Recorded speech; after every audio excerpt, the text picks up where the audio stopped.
Assalamualaikum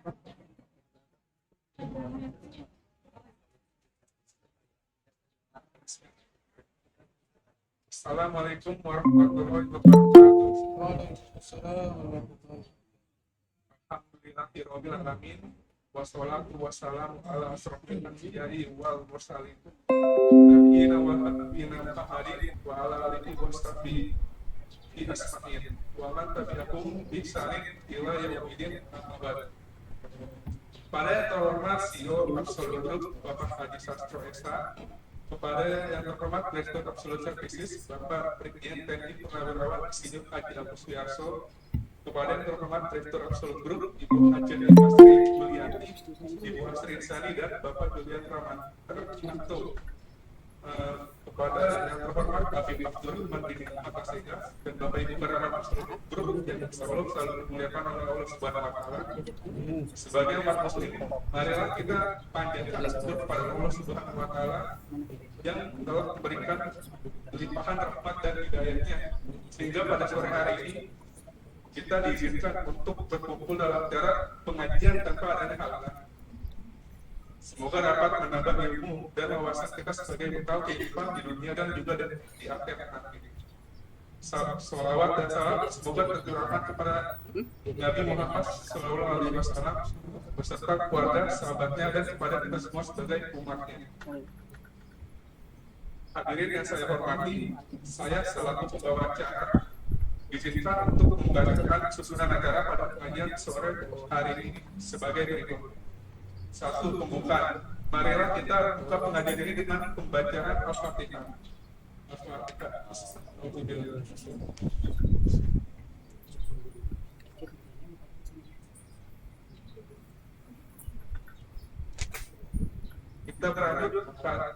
Kita beranjak ke acara yang ini kita yaitu yang kedua, tausiah. Tausiah yang akan disampaikan oleh Habib Abdurrahman bin Ahmad As-Segaf dengan tema hadis lain ke-8.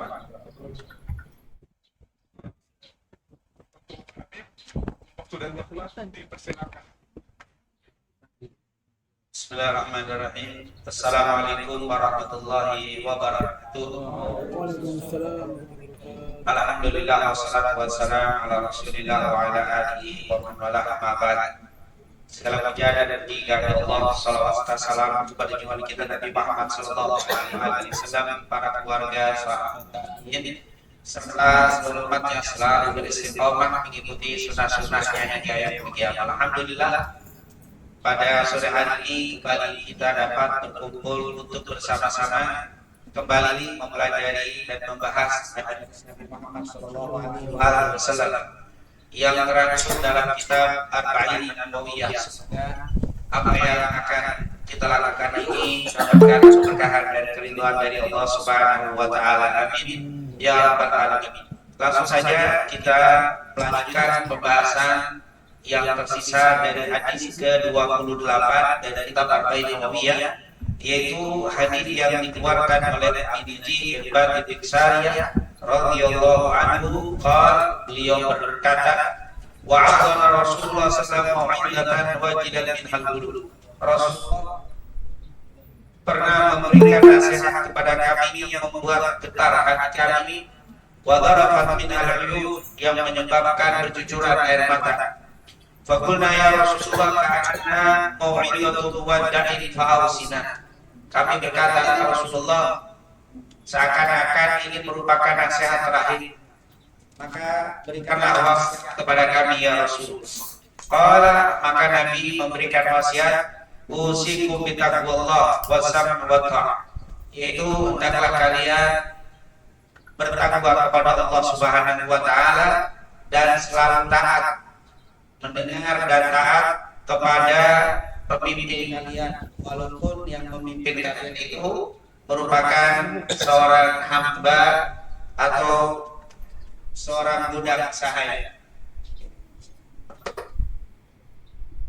Ini adalah wasiat Nabi kita Nabi Muhammad yang pertama, yaitu untuk kita selalu taat kepada pemimpin. Tentunya ketaatan kepada pemimpin selama tidak menyuruh kita tidak memerintah kita atau tidak memberikan aturan yang bertentangan dengan syariat Nabi Muhammad SAW. Jadi seorang muslim harus patuh, harus taat kepada pemerintah. Sekali lagi, pemerintah yang memberikan aturan, memberikan undang-undang dan segala hal-hal yang harus kita ikuti selama tidak bertentangan dengan syariat. Tapi kalau aturan pemerintah itu bertentangan dengan syariat, maka kita tidak wajib taat. Misalkan pemerintah mewajibkan atau membuat aturan karena di hari kerja, maka walaupun hari Jumat tidak boleh kerja diliburkan, harus selesai. Misalkan seperti aturan jadi sholat Jumat tidak boleh, maka sebagai seorang muslim tidak wajib taat kepada aturan yang bertentangan dengan syariat seperti ini. Tetapi kalau aturan itu mubah, tidak bertentangan dengan syariat, maka kita juga dikatakan oleh Nabi, apa itu asam wa ta'ah wa in ta'ammara 'alaikum 'abdun. Ini wajib taat walaupun yang membuat aturan itu pemimpinnya seorang budak dulunya. Tapi karena dia sudah menjadi pemimpin, maka wajib taat selama, sekali lagi, aturan yang tidak bertentangan dengan syariat Nabi Muhammad SAW. Itu adalah wasiat Rasul yang sudah kita singgung pada pertemuan yang lalu, dan pada kesempatan sore hari ini kita lanjutkan wasiat Nabi yang ketiga. Jadi wasiat Nabi yang pertama takwa, wasiat yang kedua taat sama pemimpin. Yang ketiga, fa'innahu man ya'ish minkum ba'di fasayara ikhtilafan katsira. Sungguh siapa yang hidup di antara kalian setelah aku, fasayara ikhtilafan katsira, niscaya dia akan mendapati perbedaan yang banyak. Jadi ini perkataan Rasulullah SAW. Siapa yang hidup setelahku akan mendapatkan perbedaan yang banyak. Perbedaan dalam apa? Dalam berbagai macam kehidupan, permasalahan kehidupan. Dan betul, saat Nabi ada, perbedaan itu langsung reda karena kembalinya ke Rasulullah SAW. Dulu Nabi pernah mengatakan begini, setelah perang Khandaq selesai, Nabi itu diperintahkan oleh malaikat Jibril untuk menuju ke Bani Quraidah, suku Yahudi yang membelot, yang berkhianat kepada Rasulullah. Kata malaikat Jibril, kami diperintahkan untuk pergi ke Bani Quraidah karena mereka berkhianat. Maka Nabi langsung memerintahkan kepada para sahabat. Saat itu waktunya sudah zuhur. Sudah zuhur, bahkan sudah mau masuk waktu asar. Apa kata Nabi? Semua kalian hendaknya pergi ke Bani Quraidah. Kita semua harus pergi ke Bani Quraidah, kabilah yang masih ada di kota Madinah. Dan jangan sholat kecuali di perkampungan Bani Quraidah. Jadi sholat zuhurnya digabung tadi asar. Karena persiapan ini harus cepat-cepat. Padahal itu sudah masuk waktu. Kata Rasulullah, ayo kita berjalan ke Bani Quraidah, kita mendirikan sholat zuhurnya dan asarnya di Bani Quraidah. Akhirnya semua sahabat bersiap-siap dan berjalan. Ternyata sebelum sampai di Bani Quraidah ada waktu jeda istirahat. Maka sebagian sahabat sholat zuhur, sebagian sahabat enggak sholat. Kenapa? Kata Nabi disuruh sholat di Bani Quraidah. Tapi kata sebagian sahabat, kan kosong waktunya nunggu. Nanti kalau disuruh cepat-cepat, nggak ada waktu istirahat, boleh jadi kita sholat orang kosong. Daripada kosong, saya sholat. Dari sebagian sahabat sholat zuhur di situ. Sebagian sahabat nggak mau sholat. Akhirnya berangkat. Sampai di Bani Quraidah, Rasulullah mendirikan sholat zuhur dan asar jamaah takhir. Sebagian sahabat enggak, karena sudah mendirikan sholat zuhur sebelum, jadi sholat asar saja. Artinya terjadi perbedaan di tubuh sahabat. Akhirnya mereka datang ke Rasulullah, ya Rasulullah, fulan ini enggak ikut sholat bersama kita asar. Kenapa? sholat zuhur nggak bareng sama kita karena dia sudah sholat di sana ya Rasul. Sementara kami sholat zuhurnya di sini. Artinya zuhurnya itu berbeda. Ada yang di kampung Bani Quraidah, ada yang keluar Bani Quraidah. Maka Nabi tersenyum. Nabi bilang, yang sholat di perkampungan Bani Quraidah falakum ajran. Kalian dapat 2 pahala. Pahala sholat dan pahala mengikuti aku. Yang sholat di luar kampung Bani Quraidah dapat 2 pahala juga. Pahala sholat, yang kedua pahala menjaga waktu sholat. Karena nunggu sayang dengan sholat. Nabi bilang dua-duanya dapat pahala double. Mereka semua tersenyum dan selesai perbedaan. Jadi perbedaan sudah ada di masa Nabi, tapi diselesaikan oleh Rasulullah SAW. Tapi Nabi bilang, "Man yasmin ba'di fasayara ikhtilafan katsira." Siapa yang hidup setelah aku, artinya ketika aku meninggal, kalian masih ada, kalian akan dapat perbedaan yang banyak. Benar. Karena tidak ada lagi yang bisa menyelesaikan permasalahan itu di tempat. Contoh, Nabi meninggal dunia. Nabi wafat, Nabi belum dimandiin. Jenazah masih belum dimandikan. Tiba-tiba ada beberapa orang muhajirin ke Abu Bakar ke Umar. Di Sakifah Bani Sa'idah orang Ansor kumpul. Sakifah Bani Sa'idah itu kebun di dekat kota Madinah. Di kebun itu sedang kumpul. Kenapa? Mereka mengangkat khalifah saat bin Ubadah diangkat jadi khalifah. Abu Ubaidah Al-Jarrah.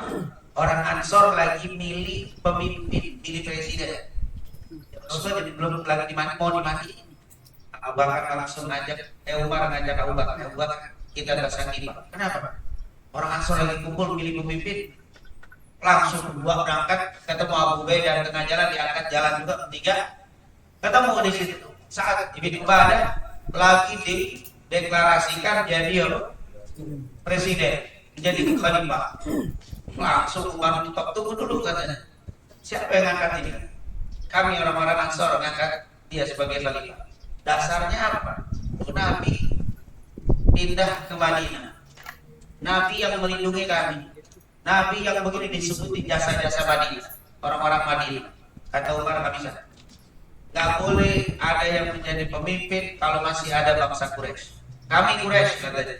Abu Bakar Quraisy, kami Quraisy. Nggak bisa. Oh, ini berselisih sampai akhirnya mereka bilang minna amir wa minkum amir. Kalau begitu kita punya presiden, kamu punya presiden. Oh, punya presiden dua. Dari Muhajirin sendiri, dari Ansor sendiri.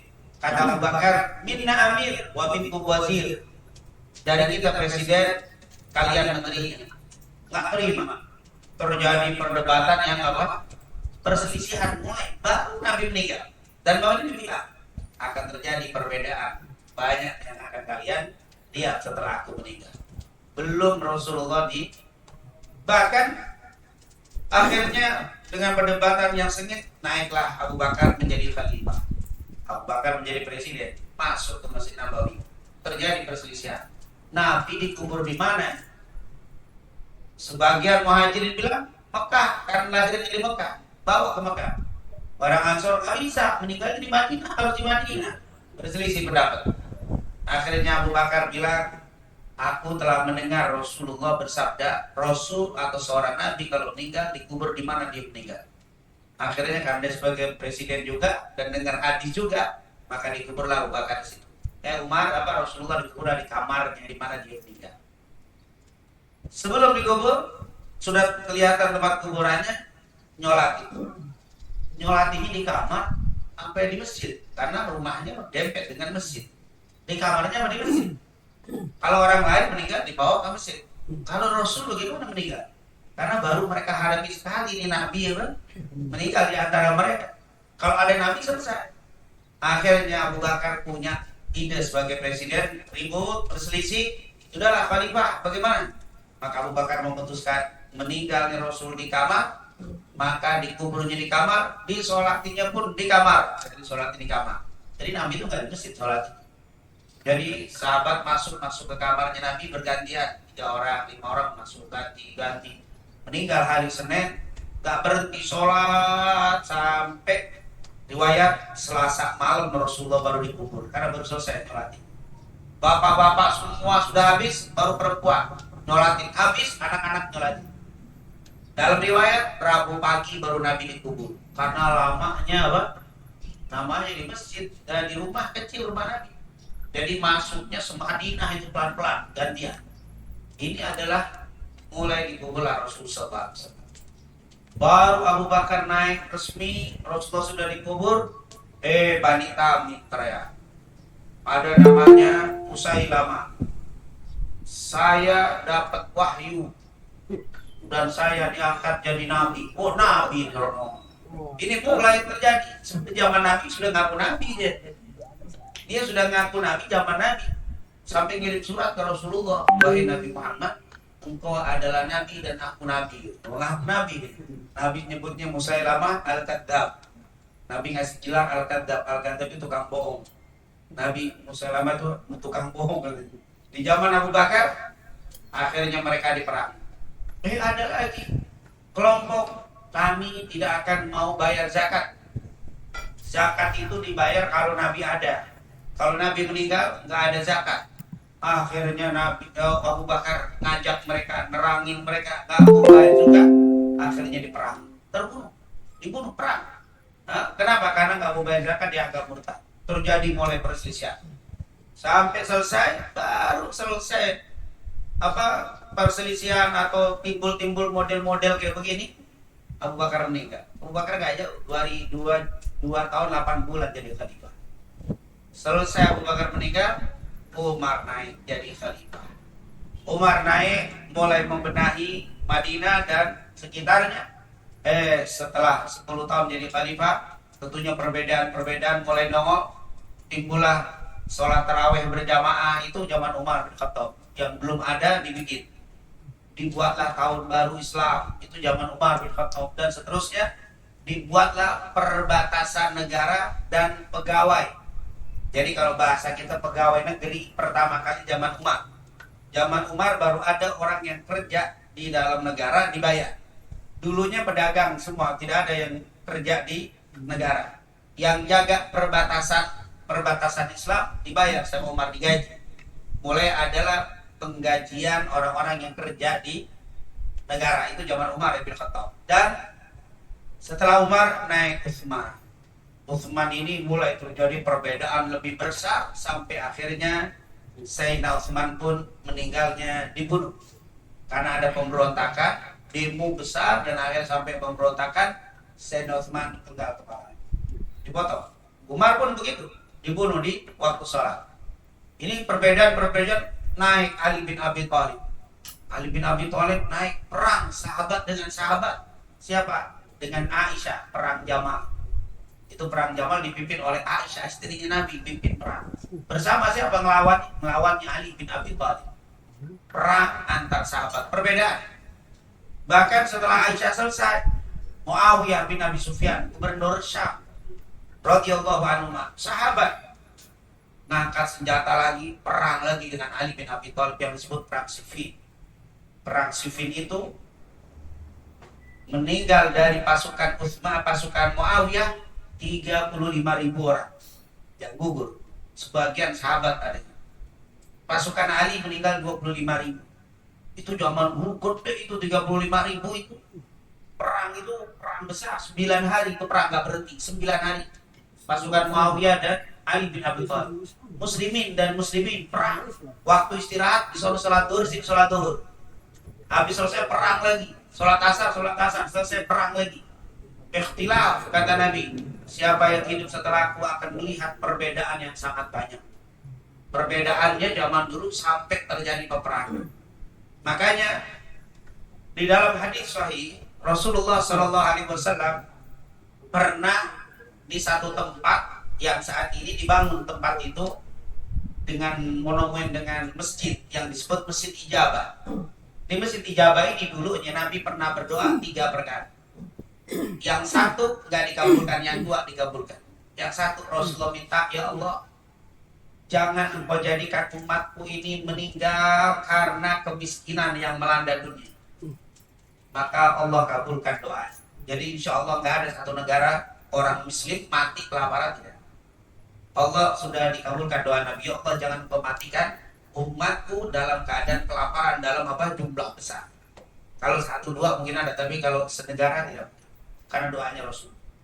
Yang ketiga doanya Rasul, yang kedua doanya Rasul, ya Allah, jangan engkau jadikan orang-orang kafir menguasai seluruh umat Islam. Maka dikabulkan doa. Jadi mungkin satu negara di Palestina misalkan saat ini dikuasai oleh Zionis Israel, boleh jadi, tetapi untuk seluruh negara nggak mungkin. Karena Rasulullah bilang, ya Allah, jangan engkau jadikan orang Muslim dikuasai di atas muka bumi ini oleh orang non-Muslim. Tidak mungkin satu negara, satu dunia dikuasai. Mungkin kalau wilayah-wilayah tertentu bisa. Dikabulkan doa. Yang terakhir doa nanti nggak dikabulkan oleh Allah. Ya Allah, jangan engkau biarkan terjadi perselisihan di antara umat. Ternyata Nabi tidak Allah tidak mengabulkan doa Nabi Muhammad. Jadi doanya yang nggak dikabulkan, ya Allah, jangan engkau jadikan hancurnya atau terjadinya perselisihan yang besar pada umat. Ternyata tidak dikabulkan, maka perselisihan ini sulit untuk dihindarkan. Maka Nabi sering mengingatkan, kalian kalau hidup setelahku, kalian akan banyak melihat perbedaan. Kalian akan melihat perbedaan pemikiran, dan sampai sekarang kita dapati perbedaan yang luar biasa. Islam itu punya firqah atau punya aliran. Itu berapa alirannya? 73 aliran. Kata Nabi, iftaraqatil Yahud. Yahudi itu berpecah menjadi 71 golongan. Orang Nasrani menjadi 72 golongan. Orang Muslim 73 golongan. Jadi subhanallah. Kita golongannya unik-unik, macam-macam. Islam itu isme-ismenya banyak.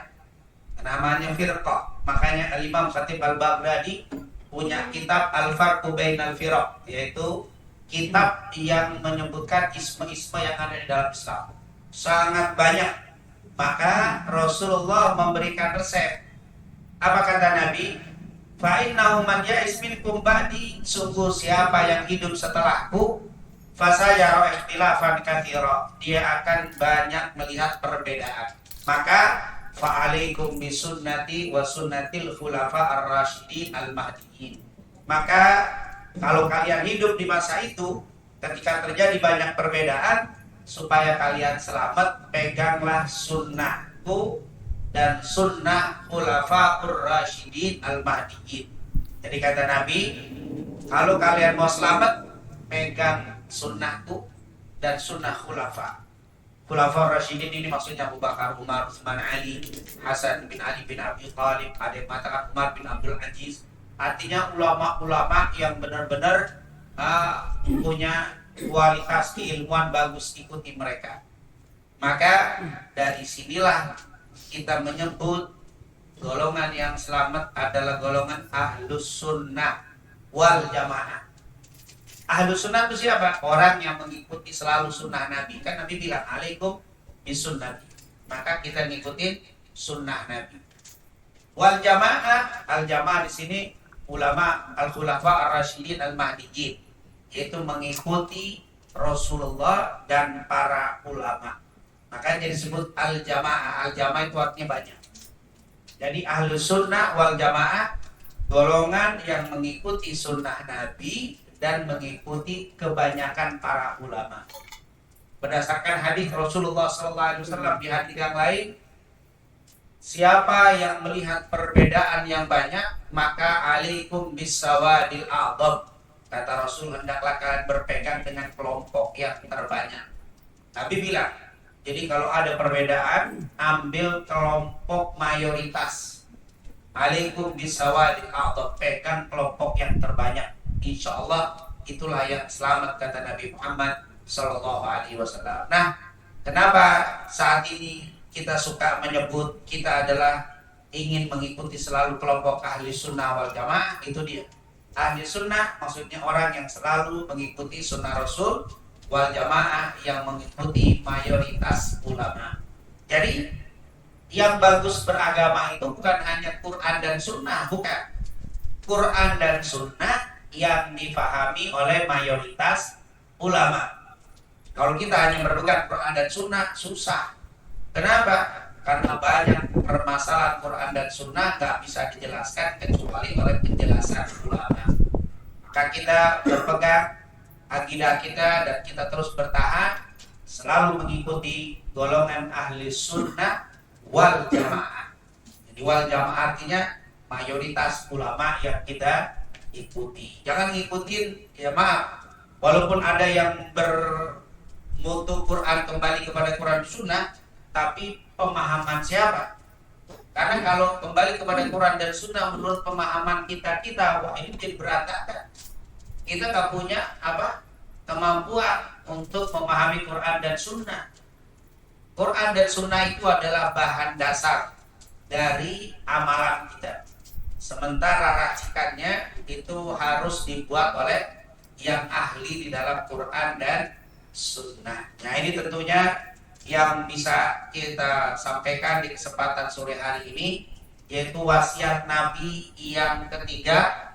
Kalau terjadi perbedaan, hendaklah kalian kembali kepada Quran dan Sunnah serta pemahaman para ulama. Dari mana dalil pemahaman para ulama yang tadi?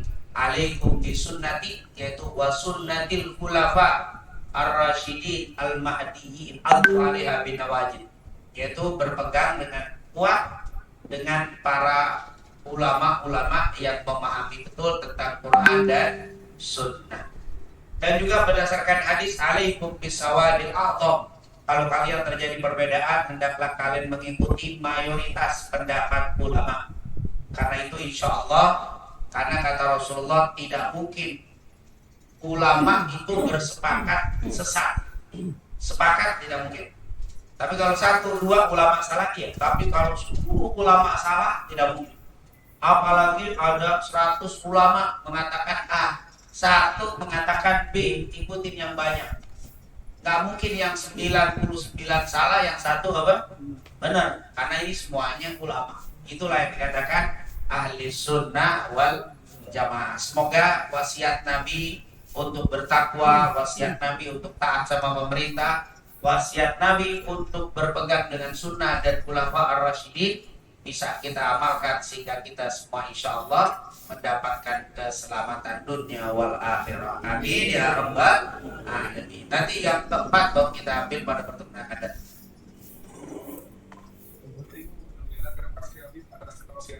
Dilanjutkan dengan tanya jawab offline dan online, masing-masing diberikan 2 pertanyaan. Untuk offline, mungkin ada yang ingin bertanya.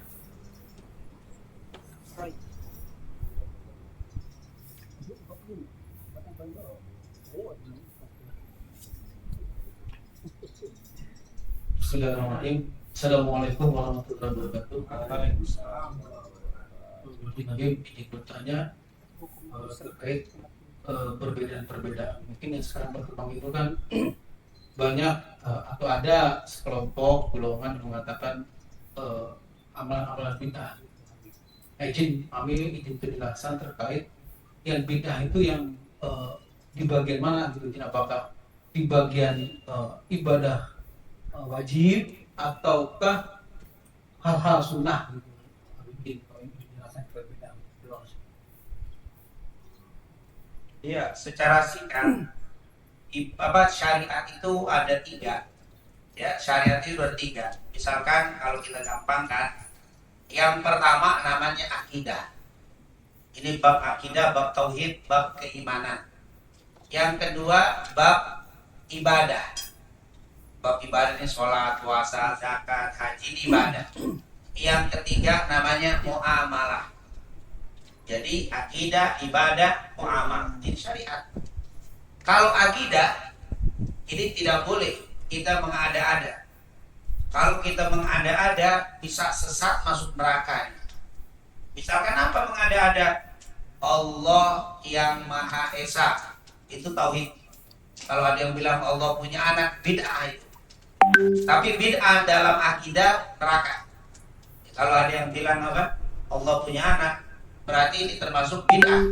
Bid'ah di dalam akidah iyyakum wa muhdatsatil umur fa inna kulla muhdatsatin bid'ah wa kulla bid'atin dhalalah wa kulla dhalalatin finnar. Masuk neraka. Ada bid'ah yang mengatakan malaikat itu cewek. Malaikat itu cewek. Itu bid'ah. Malaikat dibilang perempuan. Ini termasuk bid'ah. Nah, ini kalau dia yakini itu bahaya. Ini namanya bid'ah dhalalah. Atau meyakini neraka itu tidak ada. Yang ada itu adalah hati. Kalau kita merasakan tidak nyaman udah kayak jadi neraka. Jadi udah apa? Ini bid'ah akidah ya. Atau setan itu tidak ada wujud. Setan tidak ada wujud. Yang ada apa? Perilaku. Jadi kalau perilaku kita baik berarti malaikat. Perilaku buruk berarti setan. Jadi setan itu tidak ada. Ini kalimat-kalimat yang apa? Bid'ah di dalam akidah. Masalah takdir, kita itu hidup ditentukan takdir Allah. Jadi kita seperti wayang kulit, gak bisa bergerak kecuali digerakin Allah. Berarti gak boleh dicela kalau orang maksiat karena semua udah takdir dari Allah. Wah, gawat juga. Bapak gak sholat, kenapa gak sholat? Takdir, saya ditakdir Allah gak sholat asar. Berarti udah gak bisa. Jadi semuanya serba apa? Takdir. Gak bisa begitu. Ini bid'ah juga. Ini namanya nanti aliran Qadariyah. Takdir terus. Kenapa bapak curi? Takdir. Kenapa bapak zina? Udah takdir. Mau kenapa? Jadi Allah terus yang salahin. Ini bid'ah juga. Bid'ah akidah namanya. Oh, ini bahaya. Atau sebaliknya, yaitu orang yang Mu'tazilah modelnya gak percaya sama takdir. Jadi nggak ada cerita takdir, Allah nggak menentukan apapun. Allah cuma ngeliatin doang. Jadi kita yang menentukan. Salah juga. Itu bid'ah di dalam akidah. Ini bisa sesat. Ini bisa sesat. Nah, ada ibadah. Ini bid'ah dalam ibadah. Bid'ah dalam ibadah pun bisa salah, tapi nggak sesat. Cuma ditolak. Bahasanya beda ya, ditolak dengan sesat. Kalau ini diamalkan, akidah masuk neraka. Kalau ini diamalkan, nggak diterima. Hadisnya, man amila amalan laisa alaihi amruna fahuwa raddun. Siapa yang mengamalkan satu amalan yang tidak ada contoh dari kami, tolak. Atau ada bapak, ini ada salah satu jamaah tadi habis sholat asar, sholat lagi buat. Niatnya apa Pak? Sholat duha Ustaz. Ditolak Pak sholat duha. Nah jam segini sholat duha. Dari mana aja? Enggak, katanya kalau pagi nggak sempat boleh sore. Dari mana ini? Itu adalah apa? Ini namanya bid'ah. Bid'ah ibadah ditolak. Ada lagi habis sholat apa? Maghrib sholat isyraq. Sholat sunnah isyraq rakaat. Sholat 2 isyraq. Habis maghrib. Dari mana tuh sholat itu? Ya, masa kalau yang penting kan niat Ustaz ikhlas. Niatnya yang penting apa? Ikhlas. Tapi tidak ada contoh dari Nabi. Ini bid'ah namanya. Bid'ah dalam ibadah ditolak. Jadi ditolak artinya tidak ada pahala. Ini bisa bahaya. Kalau begini terus berarti bisa menjadi apa? Haram. Nah, ini adalah yang dikatakan berdosa. Tapi nggak masuk neraka. Gara-gara apa? Kamu masuk neraka gara-gara sholat duha di waktu maghrib. Masuk neraka gara-gara sholat duha di waktu maghrib. Gak masuk ke neraka. Tapi sholat duhamu di waktu maghrib gak diterima, gak ada pahala. Mau ngapain sholat? Sampai ininya benana juga gak bakal ada pahala. Apalagi gimana itu benana gak ada pahala. Kenapa? Karena bid'ah. Jadi bid'ah di dalam ibadah itu tertolak. Bid'ah di dalam akidah neraka, sesat. Nah ada muamalah namanya. Muamalah itu bab sosial. Bab sosial bid'ah malah nggak apa-apa.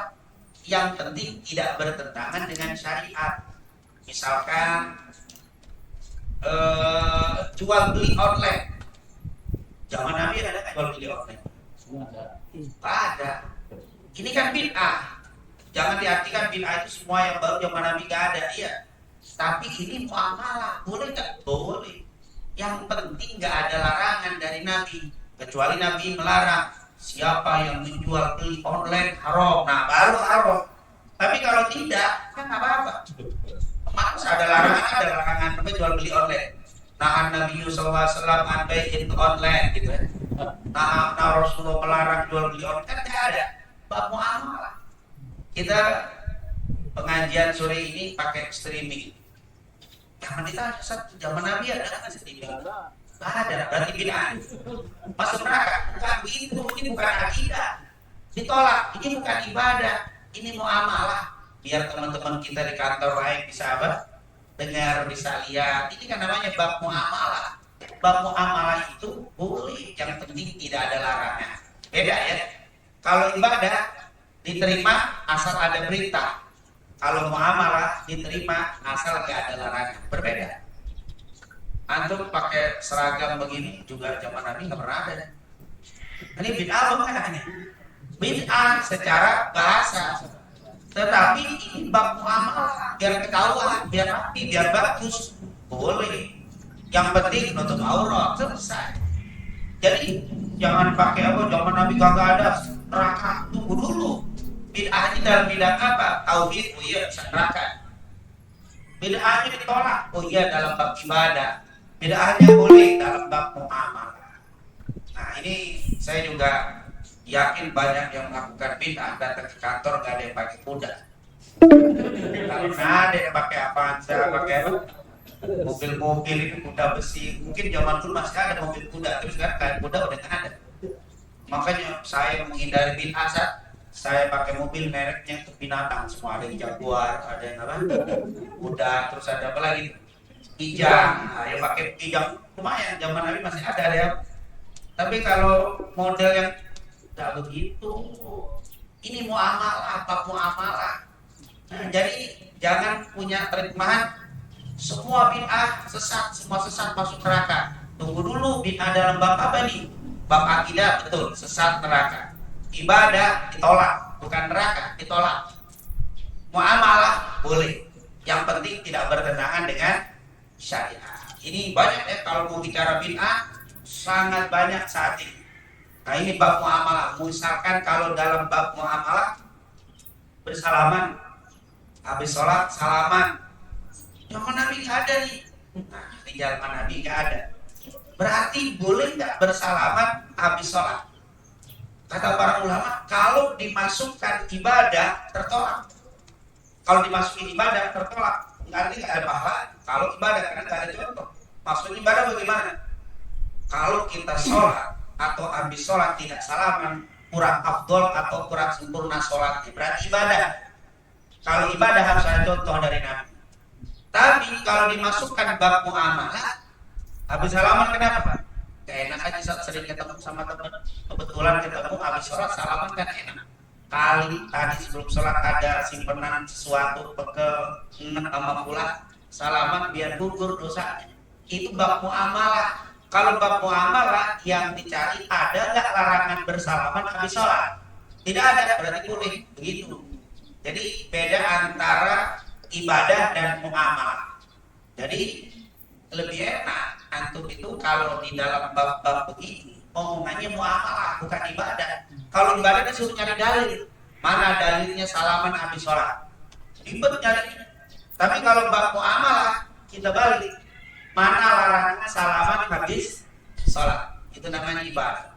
Yang aneh, yang unik, orang habis assalamualaikum, assalamualaikum, salaman dibid'ahin. Tapi habis assalamualaikum buka HP nggak dibid'ahin. Jujur kalau ditanya lebih bid'ah mana, salaman atau buka HP? Buka HP, ada di mana salaman masih berbau baik. Tapi buka HP.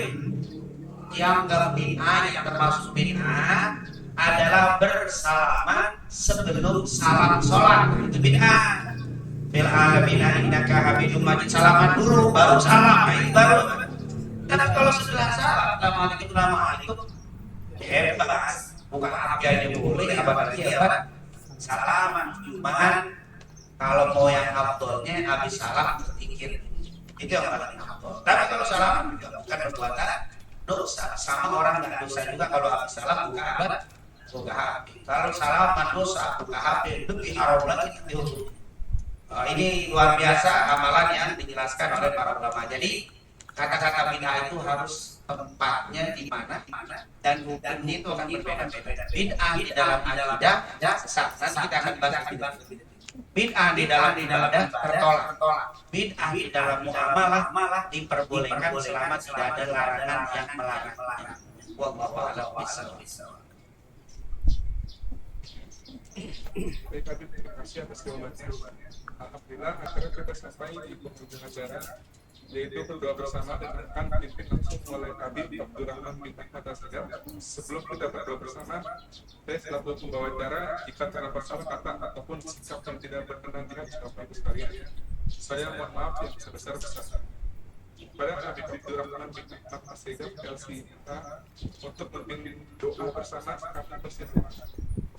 Baik, itu saja mungkin yang bisa kita pelajari. Semoga apa yang kita pelajari walaupun singkat mendapatkan keridhaan dan keberkahan dari Allah Subhanahu wa taala, dan semoga ini menjadi salah satu sebab Allah bukakan kita semuanya rezeki yang halal thayyibah, rezeki yang membawa kebahagiaan dan keselamatan dunia wal akhirat, rezeki yang menambah semangat kita untuk menjadi hamba Allah yang bertakwa dan menjadi orang-orang yang selalu mencintai Rasulullah sallallahu alaihi wasallam. Amin amin ya rabbal alamin. Rabbana taqabbal minna innaka antas samiul alim wa tub alaina innaka antat tawwabur rahim. Allahumma inna nas'aluka ilman nafi'an wa rizqan thayyiban wa amalan salihan maqbulan. Allahumma la tada' lana dhanban illa ghafarta wa la hamman illa farajta wa la maridan illa shafaita wa la daynan illa qadaita wa la 'asiran illa yasarta wa la hajatan min hawaijid dunya wal akhirah لك رضا إلا لديتها ويسرتها برحمتك يا أرحم الراحمين. ربنا آتنا في الدنيا حسنة وفي الآخرة حسنة وقنا عذاب النار. وصلى الله على سيدنا محمد وعلى آله وصحبه وسلم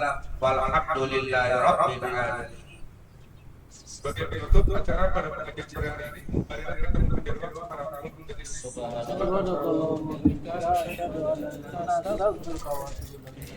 Wassalamualaikum warahmatullahi wabarakatuh.